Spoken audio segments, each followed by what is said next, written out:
Sotran'Andriamanitra isika mbola afaka miombona ao anatin'izao fifampitondranam-bavaka izao, koa asaiko ampitiavana ianao fa hanatanteraka izany isika, vavaka isika tompoko. Raha ny tsara indrindra izay ny an-danitro isaorana ianao ny fafana mbola miara-mitrotro am-bavaka ireo namanay.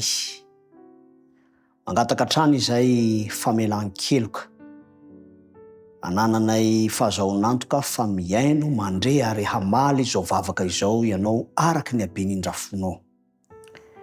Ny mpanomponao malala izay tiany indrindra tompo ny hanome fisaorana sy fakasitrananao satria nahazo valim-bavaka avy taminao izy. Raiso izany fisaorana izany tompo. Ary tiany ihany koa ny mbola mitondra sy mametraka eo am-pelantananao ny olana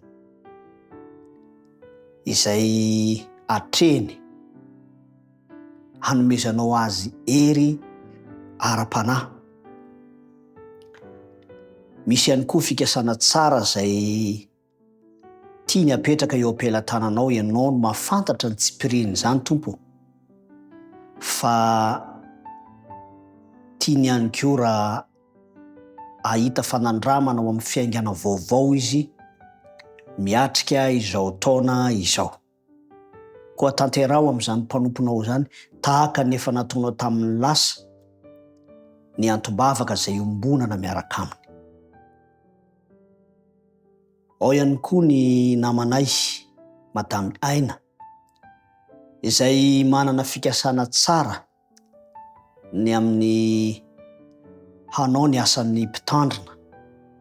Tompo malalo eo am-panomanana dia sitraka indrindra ny ikasianao manokana ny fiainana izany mpanomponao izany ao anatin'ny fanoloran-tenany, azahoany ny sy ahitany ny famatsiana ara-potoana ahafahany manatanteraka ny fianarana mahakasika izany. Ianao tompo no efa nanome azy izany fikasana tsara izany, antso avy aminao koa mino sy matoky izay fa ahita izany famatsiana izany izy ahafaha manatanteraka ny fianarana. Koa sitraka indrindra ny saotranao sahadiny amin'izay efa nataonao sy ny mbola ho ataonao amin'ireo mpanomponao ireo. Tononona ny vavaka ao amin'ny anaran'i Jesosy Kristy. Amen.